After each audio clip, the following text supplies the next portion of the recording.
మనకు అక్షయ తృతీయ పేరులోనే ఉంది. అక్షయం అంటే క్షయం కానటువంటిది అని చెప్పి, తృతీయ ముఖ్యంగా ఇక్కడ తృతీయ అనే అక్షరాన్ని ఎందుకు వాడుతున్నారు, అక్షయ తృతీయ ఎందుకు? ముఖ్యంగా ఒక పండక్కి తిథితో ప్రాధాన్యం ఉండదు, తిథి తర్వాత ప్రాధాన్యం ఇస్తారు, ఫస్ట్ దేవుడి యొక్క చెప్పుకుంటాం. ఈ అక్షయ తృతీయ అంటే ముఖ్యంగా మనం చెప్పుకోవాల్సిన విషయం ఏంటంటే విద్యారంభం.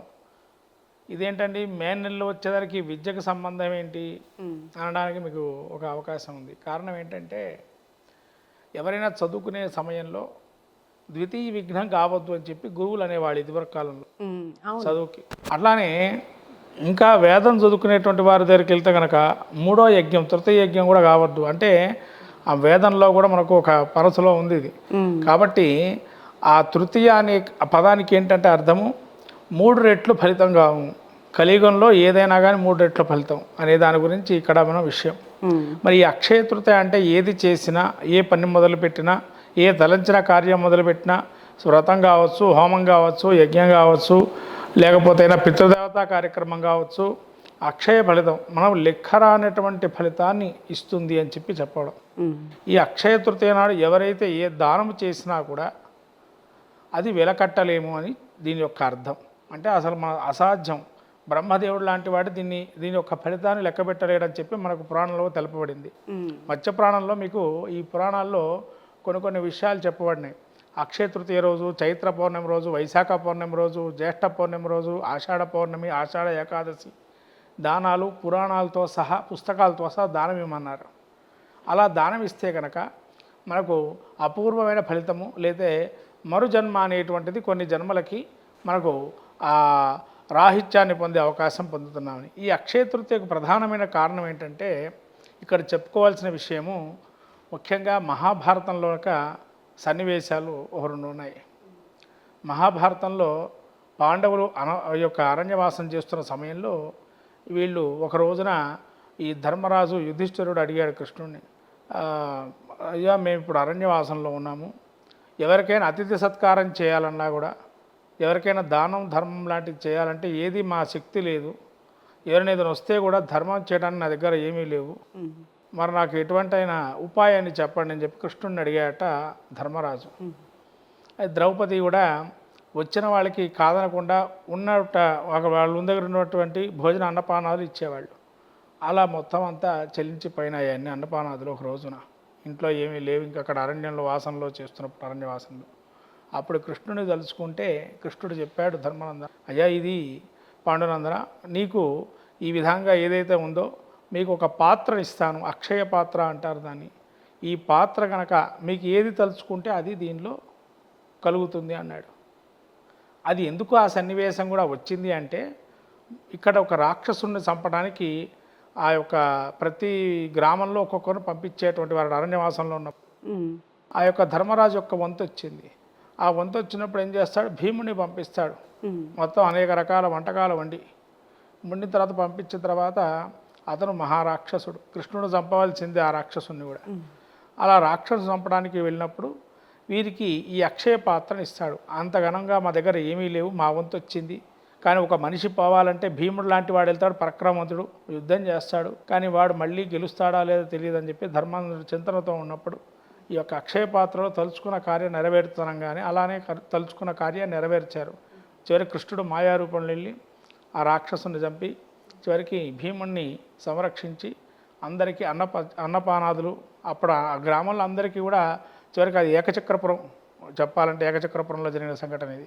వాళ్ళు అరణ్యవాసంలో ఉన్నప్పుడు చివరి అరణ్యవాస సంవత్సరం ఇంకా అదైతే అజ్ఞాతవాసం ఇంకో సంవత్సరం చేయాల్సిందనగా ఇంకొక సంవత్సరం ముందరగా అలా వాళ్ళ అక్షయ పాత్రను పొందారు. ఆ అక్షయ పాత్రతో అప్పటి నుంచి అది అక్షయ తృతీయగా వాళ్ళు దాన్ని ఆ గ్రామంలో అక్కడ ఉండే మండలం అంతా కూడా వీళ్ళ అన్నపానాదులన్నీ కూడా ధర్మరాజు పాండవులందరూ కూడా ఇవ్వటం మొదలుపెట్టారు. అక్కడి నుంచి అక్షయమవుగాక అన్నాడు ఆ పాత్రనిచ్చి. అక్కడి నుంచి అన్నీ కూడా అక్షయంగా వస్తున్నాయి. ఇంకొక విషయం ఏంటంటే వీటి వెనకాల ఇంకా చాలా కథలు ఉన్నాయి కదా శాస్త్రి గారు. అంటే మామూలుగా ఇది ఒక కథ చెప్పారు మీరు పాండవులకు సంబంధించి, ఇంకా అనేక వృత్తాంతాలు కూడా చెప్తూ ఉంటారు ఈ పర్వదినం గురించి. ఇంకొకటి ఏంటంటే ఇంకో విషయం, పరశురామ జయంతి ఇదే రోజున. ఇది కృతయుగం నాటిది. ఈ కృతయుగం నాటి పరశురామ జయంతి ఇక్కడ ఎందుకు వచ్చింది? మరి పరశురామ జయంతికి అక్షయ తృతీయకు ఉన్నటువంటి సంబంధం ఏంటి? ఇటు పుట్టుకతోనే సంబంధం ఇక్కడ. ఎందుకంటే పుట్టుక బ్రాహ్మణత్వం, కానీ ఆచరించేటువంటి క్షత్రియత్వం. అంటే 21 క్షత్రియ వంశాలని నాశనం చేశారు. ఎందుకంటే తల్లిని నిర్దాక్షణ్యంగా చంపబడింది కాబట్టి క్షత్రియుడిగా 21 ఈ యొక్క క్షత్రియులందరినీ కూడా చంపివేశాడు. అలా చంపటం వల్ల అతను ఇక వైరాగ్యం వచ్చేసి ఏమి చేయాలో పాలు పోలేక సమస్యతో బాధపడుతున్నప్పుడు ఈ యొక్క గురువుని ప్రార్థన చేశాడు. గురువుని ప్రార్థిస్తే గురువు వరం కోరుకోమన్నాడు. మళ్ళీ నా తల్లి బతకాలి అన్నాడు, బతికిచ్చాడు. అప్పుడు జరిగినటువంటి సంఘటన ఏంటంటే, ఈ ఒక సంఘటన మనకు మళ్ళీ కూడా గుర్తొస్తుంది. కామధేను గురించి చెప్పుకోవాల్సింది ఇక్కడ. ఆ రోజు కొంతమంది కామధేను కూడా పూజ చేస్తారు.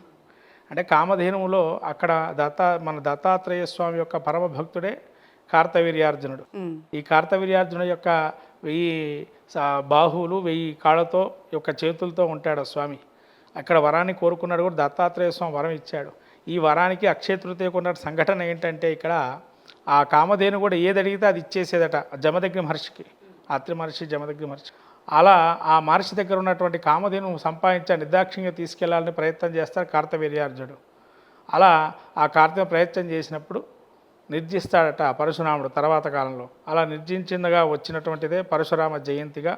అది కూడా అక్షయంగా అందరికీ కూడా అన్నపాద లోటు లేకుండా ఉంది కాబట్టి ఆ రోజు కార్తవీర్యార్జునుడు అడిగాడు అని చెప్పి ఒక సంఘటన. తర్వాత మహాభారతంలో మనకు వేదవ్యాసుడు గణపతికి చెప్పి మొదలు పెట్టించాడు మహాభారతాన్ని కూడా అదే రోజున. తర్వాత త్రేతాయుగం పరిసమాప్తమైంది అక్షయ తృతీయ రోజునే. ఈ యొక్క త్రేతాయుగం ప్రారంభమైంది, ద్వాపర యుగం సమాప్తమైంది అక్షయ తృతీయ రోజునని. అలానే మనకి ఈ రోజున సుధాముడి దగ్గరికి మాయారూపంలో సుధాముడు అంటే ఈ కృష్ణుడి దగ్గరికి వెళ్తాడు. ఏమీ ధనం లేదు, పోయి మిత్రుని దగ్గర అడిగిరా అంటే పంపిస్తుంది. అలా సుధాముడు అర్ఘ్యపాద్యాన్ని ఇప్పించి కృష్ణుడు గ్రహించాడు. మిత్రుడు అడగటం లేదు, ఏం తెచ్చావు నా కోసం అంటే అటుకులు బెల్లమే ఇచ్చాను, తీసుకొని ఇచ్చాడు. అప్పుడు గ్రహిస్తాడు కృష్ణుడు మాయారూపంలో. ఇది కూడా ఒక అత్యంత ప్రాచుర్యంలో ఉన్న ఒక ఇది కూడా అంటే అది మాయాస్వరూపంగా కృష్ణుడు అతనికి సంపాదన ఇచ్చేసాడు. అక్కడ అంతా ఏర్పాటు చేసేస్తాడు. ఈయన వెళ్ళేటప్పటికల్లా నోరు తెరిచి అడగలేదు, ఏమీ చేయలేదు. ఇంట్లో మాత్రం బంగారము అనేక రకమైనటువంటి ధనధాన్యాదులన్నీ నిండి ఉన్నాయి. ఈయన వెళ్ళేటప్పటికి ఇంత ధనం ఎక్కడి నుంచి వచ్చిందంటే కృష్ణుల వారు పంపించారు అన్నాడు. కృష్ణుని అప్పుడు తెలుసుకున్నాడు, అడగకుండా ఇచ్చావు, ఇంతకన్నా మిత్రభేదం ఇంకోటి అంటే మిత్రుడిని తెలుసుకోవాల్సిన విషయం ఇక్కడ. మన ఫ్రెండ్షిప్ డే అనుకుంటాం, ఏదో ఆగస్టు 5వ తారీఖు తీసుకొచ్చి. ఈ అక్షయ తృతీయ రోజు కూడా మిత్రులనే వారు ఎవరు, శత్రువు అనేటువంటి వారు ఎవరు కూడా ఈ అక్షయ తృతీయ రోజు మన ఆశీర్వాదంతోనే తెలుస్తుంది. ఇక్కడ ఉన్నటువంటి నీతి ఏంటంటే, మాయారూపంలో కృష్ణుడు అక్షయ పాత్రని అతను సంపాదించి పెట్టుకున్నాడు, సుధాముడు ఇచ్చాడు. ఇక సుధాముడికి అలా అక్షయ తృతీయ ఒకానొక కథ. తర్వాత కొందరు ఈ బంగారం కొనడం దానం చేయటమా అనేది దానికి వస్తే పురాణంలో దానం చేయమనే ఉంది.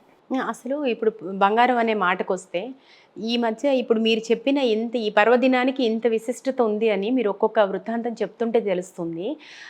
అయితే బంగారం మాత్రమే కొనాలి అనేది ఒక్కటే, అంటే ఇవన్నీ పక్కన పెట్టేసి దానాలు, ధర్మాలు, పూజలు, బంగారం కొనుక్కోవాలి. సో ఈ పరుగులేంటి? అసలు నిజంగా శాస్త్రంలో బంగారం ఖచ్చితంగా కొనాలని చెప్పబడిందా శాస్త్రి గారు? అంటే ఇక్కడ పురాణంలో ఏం తెలపబడిందంటేనమ్మా, బంగారం కొనమని ఆ రోజు చెప్పలేదు. ముందర రోజు కొనుక్కొని బంగారు ప్రతిమకు ఆ రోజు పూజ చేసుకోమన్నారు. ఆ రోజు పూజ చేసుకుని దానంగా ఇవ్వచ్చు, లేదా ఇంట్లో అయినా పెట్టుకోవచ్చు. అది కొన్ని వ్రతాది నియమాలు ఉన్నారు. ఎలా అంటే వ్రత నియమాలు ఏం చెప్పారంటే పురాణంలో, మీరు బ్రహ్మాండ పురాణం, మత్స్యపురాణం తినండి. మత్స్యపురాణంలో ముఖ్యంగా మనకి ఏం చెప్పబడిందంటే, ఈ పురాణాలు ఇచ్చేటప్పుడు కొన్ని నియమాలు పాటించమన్నారు. ఆ నియమాలు ఏంటంటే బంగారు ప్రతిమ దానం చేయాలి. అవును, సువర్ణ దానానికి చాలా ప్రాధాన్యత. సువర్ణ దానంతో సహా పురాణం పుస్తకం దానం చేయమన్నారు. దాంతోపాటు కొన్ని ద్రవ్యాలు కూడా ఉన్నాయి, వేరే చిన్న చిన్న ద్రవ్యాలు ఇవ్వాల్సినవి. అలా దానం చేస్తే వాళ్ళకి ఏం జరుగుతుందో మా పురాణం చెప్పబడుతుంది, వాళ్ళకి ఏం కలుగుతుంది అనేది కూడా. అలా బంగారాన్ని ఆ రోజు పూజ చేసి దానం ఇవ్వాలి. అంటే కొనడం ముందర రోజు కొనుక్కొని ఆ రోజు పూజ చేసుకోవాలి. అది అంతేగాని అక్షయ తృతీయ రోజే కొనుక్కోవాలని ఇక్కడ లేదు. ముందర రోజు ఎప్పుడన్నా కొనుక్కొని ఆ రోజు పూజ చేసుకొని ఆ యొక్క అక్షయ ఫలితాన్ని మనం కోరుతున్నాం. బంగారు ప్రతిమకు ఉన్నటువంటి ఫలితం ఇంకొకటి లేదు. అందరింట్లో బంగారం పెట్టుకొని పూజ చేసుకోలేం కదా దేవుళ్ళ ఇళ్ళల్లో. ఎందుకంటే చిన్న చిన్న ప్రతిమకే వేల కొలది డబ్బులు వెచ్చించాల్సిన పరిస్థితి. ఒకప్పటి కాలం అంటే విగ్రహాలు చేయించగల శక్తి సామర్థ్యం ఉండేటువంటి వారు అనేకులు ఉండొచ్చు. ఇప్పటి కాలంలో చేయించుకోలేము, అలా విగ్రహాలు పెద్ద పెద్దగా చేసుకోవడం అనేది కుదరదు. కాబట్టి ఏదో ప్రతిమామందంగా చేయించుకోవడం, అది కూడా ముందర రోజు చేసుకొని ఆ రోజు ఇంకోటి సంపద్గౌరీ వ్రతం అని ఒకటి ఉంటుంది. ఇది స్త్రీలకు సౌభాగ్యాలు కలిగించే వ్రతాన్ని ఈ రోజున ఆ వ్రతాన్ని చేయమన్నారు. శివుడు పార్వతీదేవికి ఉపదేశించిన వ్రతం ఇది. సౌభాగ్యాల గురించి ప్రతి తృతీయ నాడు, ప్రతి తదియ నాడు ఎవరైతే గౌరమ్మను ఆరాధన చేస్తారో వాళ్ళకు పంచప్రాణాదులు ఎలా అయితే ఉంటాయో ఆ సౌభాగ్యం అలానే కలుగుతుంది అని చెప్పి సాక్షాత్తు పార్వతీదేవి కోరిందట. ఈ తృతీయ తిథి నాడు గౌరీదేవిని అర్చన చేసినా కూడా సౌభాగ్యాలు కలుగుతాయని. అందుకని ఆ రోజు గౌరమ్మని కొంతమంది ఇళ్లల్లో బంగారు ప్రతిమలు చేసుకొని గౌరమ్మగా చేసుకొని పూజ చేసుకునే అవకాశం ఉంటుంది. వాళ్ళు ఆ రోజు పెట్టుకొని పూజ చేసుకోమన్నారు. బంగారు ప్రతిమ పర్మనెంట్గా ఎప్పుడు దేవుడి గదిలో ఉండేటి గౌరమ్మగా, అది ఆ రోజు పూజ చేసుకోవాల్సి ఉండాల్సినటువంటిది. ఖచ్చితంగా కొనాలి అని నియమం లేదు. ఆ రోజు ముందర రోజు కొనుక్కో, ఆ రోజు పూజ చేసుకోవాలి. బంగారు రూపంగా పెట్టుకొని పూజ చేసుకోమన్నారు. ఆ రోజు బంగారు రూపాలకు ప్రతిమ పూజ చేసుకోవడం చాలా విశేష ఫలప్రదం. అందుకని అక్షయం, బంగారం కరుగుతుందా అంటే నువ్వు నిప్పులో వేస్తే కరుగుతుంది కానీ మామూలుగా అయితే కరగదు కదా. అందుకని అద్భుతమైన ఫలితాలు ఉంటాయి బంగారు ప్రతిమ పూజ చేసుకోవడం వల్ల. అయితే కొందరు ప్రముఖులు కూడా చెప్తున్నది ఏంటంటే బంగారంలో అంటే కలిపురుషుడు ఉంటాడు కాబట్టి అసలు బంగారం కొనుక్కోకూడదు, కొనుక్కోవడం కూడా ఒక రకంగా చేటు అని కూడా కొన్ని వినపడుతున్నాయి. ఏమంటారు శాస్త్రి గారు? కొనుక్కోవడం చేటుగాని కాదమ్మా. అయితే బంగారం దానం అతి ప్రమాదకరమైన దానం కూడా. ఏంటండి ప్రమాదకరమైన దానం అంటారు, లక్షల్లో ఉంటుంది కదా అది. మరి అది ప్రమాదకరం ఏంటి అంటే, ఇది ఎంతటి ప్రమాదకరం అంటే మీకు గ్రహణ దానాల గురించి తెలిసి ఉండాలి. దీన్ని గ్రహణ దానాలు ఎందుకు చెప్తున్నానంటే, గ్రహణ సమయంలో బంగారు ప్రతిమని దానం చేయమన్నాడు సూర్యుడికి. బంగారు ప్రతిమ దానం కానీ సర్పదానం కానీ చేయాలి బంగారు ప్రతిమతో. ఎవరైతే బంగారు ప్రతిమ దానం చేస్తాడో వాడికి అనేకమైనటువంటి ఉత్తమ లోకాలు పొందుతారని చెప్పి మనకు దాన మహత్యంలో తెలుపబడింది. దాన దీపిక, దాన సంపదకు సంబంధించిన పుస్తకాలు ఏవైతే ఉన్నాయో దానిలంతా దాన దీపికలో చెప్పబడింది.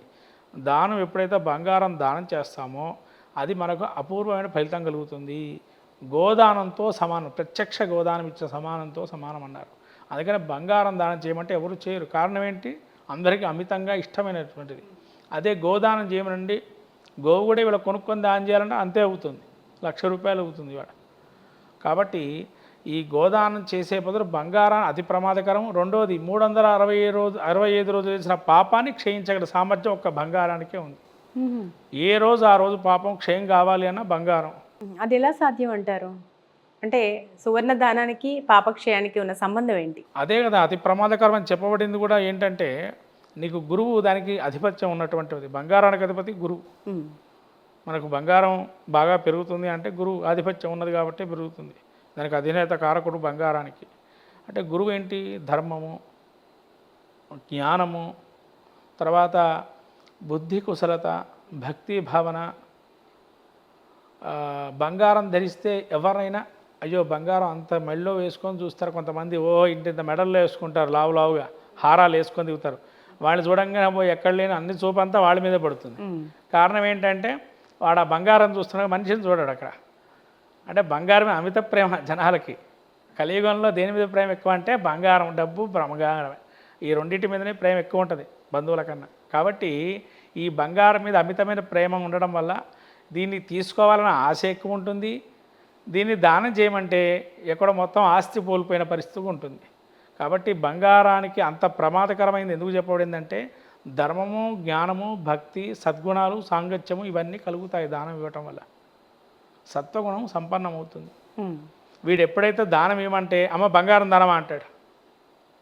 అరే అది ఇస్తే మంచిదిరా నాయన అంటే అంత ఇస్తే వాడికి ఇంకా మేమేం చేసుకోవాలి దానం అని అంటాడు.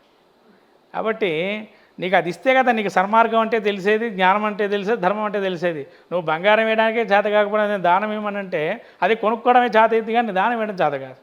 అది ధర్మ మార్గం అంటే అదే. మరి నీకు ధర్మం నువ్వు అవలంబించింది నేను ఏదో ₹10 ఇచ్చాను, 10 వాడికి ఏదో భిక్షగాడికి ₹10 ఇచ్చాను, అన్నం దానం చేశాను కాదు. నీ మనస్సు నుంచి నీ యొక్క లోభగుణం వీడి ఎప్పుడైతే నువ్వు మనస్ఫూర్తిగా దానమిస్తావో అది పూర్ణ ఫలితాన్ని ఇస్తుంది. అపాత్రాదానం అంటే ఏంటంటే అహంకారం కానీ లోభగుణం కానీ ఉండకూడదు దానం చేసేటప్పుడు. ఇవి రెండు ఉంటే ఎంత దానం చేయండి అది పనికి రాదు, దగ్గరికి కూడా రాదు ఆ ఫలితం. అందుకే దానాల్లో సత్వదానం అని, తర్వాత రాజస దానం అని, తామస దానం కూడా చెప్పారు. దానాలు కూడా ఉన్నాయి. అందుకనే మనకు ఉప్పు కానీ, తర్వాత నూనె కానీ, తర్వాత కొన్ని దానాలు ఉన్నాయి. ఇంకా చెప్పాలంటే శయ్యాదానము, మళ్ళీ రౌప్య దానము, వెండి దానము. వెండి సర్వత్రా మంచిది అసలు వెండి దానం అనేది. ఎందుకంటే ముఖ్యంగా పితృ శాపాలు సంబంధించిన వారు ఎవరికైనా ఉంటే ఆ వెండి దానం చేస్తూ ఉంటే పితృశాపాలు తొలుగుతూ ఉంటాయి ఎప్పటికప్పుడు. అలాగే ఎప్పుడు వెండి దానం ఎక్కువ చేస్తూ ఉండాలి ఎక్కువగా. అందుకని ప్రతి పుట్టినరోజుకి మనకు శాస్త్రం ఏం చెప్పిందంటే నెయ్యి పోసి ఒక చిన్న గిన్నెలో నెయ్యి పోసి దానం ఇవ్వమన్నారు. అలా చేరి వాళ్ళ బర్త్డేకి మాత్రం ఘనంగా హోటళ్ళల్లో లక్షల్లో పోసి భోజనాలు పెట్టమంటే పెడతారు, కానీ చిన్న గిన్నెలో నెయ్యి పోసి ఇవ్వడానికి చేత కాదు. మళ్ళీ దీపాలు ఆర్పే అవకాశం ఉంటుంది, దీపాలు ముట్టించే అవకాశం కూడా ఉండదు. అంటే పుట్టినరోజు అంటే మనం ప్రతి వారికి ఒకటి ఏదైనా మనకు వెస్ట్రన్ కల్చర్ మనకి ఏదైనా ఒక గుర్తు రావాలా. మనం ఒక పుట్టినరోజు రోజు కొన్ని దానాలు ధర్మాలు చేయటం వల్ల వాళ్ళ ఆశీస్సులు మనకు కలుగుతాయి. అది మనం ఆలోచన చేయాలి. కానీ ఎంతప్పటికీ ఇప్పుడు భోజనం పెట్టావు, తృప్తిగా ఉంది, అది కూడా కాదనట్లేదు. హోటల్లో భోజనం పెట్టు 10 మందికి, వద్దనట్లేదు. కానీ నియమబద్ధంగా నువ్వు చేస్తున్నావా కొన్ని విషయాలు, నీ ఆర్భాటానికి చేస్తున్నావు, కానీ నియమంగా నువ్వు చెయ్యి. ఇంట్లో నువ్వు దానం చెయ్యి, నీ శక్తి కొద్దీ ఆ వెండి గిన్నెలో నెయ్యి పోసి దానం ఇవ్వు. ఎంతసేపు సమయం పడుతుంది నీకు దానం ఇవ్వడానికి? కూడా అరగంట సంకల్పం చెప్పి దానం ఇవ్వడానికి. కాబట్టి ఇట్లాంటి చిన్న చిన్న విషయాలు దానం చేస్తే మనకు చిన్న చిన్న మోక్ష మార్గాలుగా మారి మన పాపక్షయం, తెలుసో తెలియకో పాపక్షయాలన్నీ నశించిపోతాయి, పాపాలన్నీ కూడా. అది మనం తెలుసో తెలియకో చేస్తూ ఉంటాం, వెళుతున్నప్పుడో వస్తున్నప్పుడో, లేదా మన జీవులు చంపడమో తెలియకుండానో అలాంటివన్నీ చేస్తూ ఉంటాం. మరి అవన్నీ క్షయించాలంటే ఎలా? కాబట్టి ఇలా దానం చేయటం వల్ల అవి క్షయం అవుతూ ఉంటాయి ఎప్పటికప్పుడు. అందుకని అక్షయ ఫలితం రావాలి మనకు అంటే దానం ధర్మం చేయటం వల్ల అక్షయ ఫలితాలు వస్తాయి. నువ్వు ఎప్పటికీ దానం చేయకుండా నా ఇంట్లోనే పెట్టుకుంటా ధర్మం కానీ ఇంకోటి కానీ అంటే నీకు ఏం ఫలితం వస్తుంది? అందుకని ఆ రోజన్నా కనీసంగా దానం చేయరా నాయన, నీకు అక్షయ ఫలితం వస్తుంది. నువ్వు కూడా ఊహించవు ఆ ఫలితాన్ని. అలా పాపక్షయం కూడా నశించిపోతుంది. గోదానం నువ్వు చేయలేవనుకో, గోదాన ఫలితం వస్తుంది. ఆ రోజు ఏ దానం ఇచ్చినా కూడా ఆ రోజు ఏం చెప్పారంటే గోదాన ఫలితం వస్తుంది. సరే నీకేమీ చేత కాదనుకోండి, ఒక కొత్త కుండ తీసుకొచ్చి దానిలో నీళ్లు పోసి, అవును, కొత్త కుండ నీళ్లు ఇస్తే కూడా సమానమైన ఫలితం అని సున్నం చెప్తుంటారు. రాసి కాస్త బొట్టు పెట్టేసి ఇచ్చేసాం అనుకో, 3 బొట్లు పెట్టి ఆ ఘటదానం అంటాం దాన్ని, లేదా ఉదకంబ దానం కూడా అంటాం దాన్ని. రాగి చెంబు నీళ్లు ఇవ్వటం కానీ, గొడుగు కర్ర కానీ, చెప్పులు కానీ. ఎందుకంటే ఎండాకాలంలో మనకు కావాల్సింది ఏంటంటే కాళ్ళు కాలుతాయని చెప్పులు ఇవ్వటం, గొడుగు ఏమో నీడగా పట్టుకోవటం. అలానే కర్ర, కొంతమందికి నడవాలంటే కష్టంగా ఉండొచ్చు ఎండాకాలంలో, నీరసంగా ఉండేవాళ్ళకి కర్ర ఇవ్వటం పెద్దవాళ్ళకి. అలా రకరకాల కర్ర అంటే ఇప్పుడు కర్ర ఎవరు వాడటం లేదు, అదే సర్జికల్స్ వస్తున్నాయి. అలాంటిది అనువయం చేసుకోండి. ఎప్పుడైనా కూడా మన కర్ర అంటే ఇప్పుడు ఎవరు కర్ర వాడటం లేదు. ఇప్పుడు కాలంలో ఏమి ఇవ్వాలి అట్లాంటి వాళ్ళు పెద్దవాళ్ళకి? మనం ఇప్పుడు రకాల్లో సర్జికల్స్ వస్తున్నాయి కాబట్టి ఆ సర్జికల్స్ దానం చేయాలి. 3 రకాల కాళ్ళతో ఉన్నటువంటివి. అంటే మన పెద్దవాళ్ళు కూడా కాలానుగుణంగా ఏవి అవసరమో అవే దాన రూపంలో చెప్పబడ్డాయి. అంతే. ఇప్పుడు నీరసపడుతుంటాం కాబట్టి కర్ర ఇస్తున్నాం. ఇదైన తర్వాత మజ్జిగ 10 మందికి ఇవ్వటం వల్ల కూడా మనకేమవుతుందంటే చంద్రుడి యొక్క అనుగ్రహం కలుగుతుంది. ఫస్ట్ గ్రహాల్లో చంద్రుడి అనుగ్రహం కలుగుతుంది. మజ్జిగ ఇవ్వటం వల్ల కూడా మనకు ముఖ్యంగా పితృదేవత అనుగ్రహం కలుగుతుంది. పితృలు శాంతిత్వం కావాలంటే ఆ యొక్క ఇది మళ్ళీ పెరుగు అన్నాన్ని దానం చేయటం. ఇలా రకరకాల అక్షయ తృతీయ రోజు ఇంకా విషయం చెప్పాలంటే మీకు ఈ పరశురామ జయంతి, మనకు ఇంకా చెప్పుకోవాలంటే మిత్ర స్నేహము, అలాగే మహాభారతంలో మనకు చెప్పుకోవాల్సినటువంటి గ్రంథాలు ఇంకా ఏమున్నాయంటే ఈ 2 కథలు కూడా అద్భుతంగా ఉన్నాయి. తర్వాత లక్ష్మీ కుబేర వ్రతము, ఈ కుబేరుడు యొక్క యక్షీశ్వరుడు ఒక వ్రతాన్ని చేయటం ఈరోజు చేయటం వల్ల కూడా మంచి, అంటే శివుడు సాక్షాత్తు కుబేరుడికి కూడా శంఖనిధులు పద్మనిధులు ధనాధిపతిని చేశాడని చెప్పి ఇవన్నీ కూడా మనకు ఈ రోజున కలుగుతుంది. అందుకనే సాక్షాత్తు వేదవ్యాసుడే ఈ యొక్క గణపతికి మహాభారతాన్ని రచించబోయేసేటువంటి రోజు. కాబట్టి ఇటువంటి మహత్తరమైన రోజుని అందరూ కూడా హితోధికంగా వ్రతాలు యజ్ఞాగాదులు క్రతువులు చేసుకొని ఆ యొక్క స్వామివారి అయ్యవారి అనుగ్రహం కలగాలని చేతి శక్తి కొలది అంతో దానం చేయటం కూడా నేర్చుకోవడం ఆ రోజు మంచిది. ఫలాలన్నా దానం ఇవ్వండి, నీళ్లు దానం ఇవ్వండి, మజ్జిగ దానం ఇవ్వండి, ఇలా రకరకాల దానాలు కూడా చేయండి. అక్షయ ఫలితాన్ని పొందండి.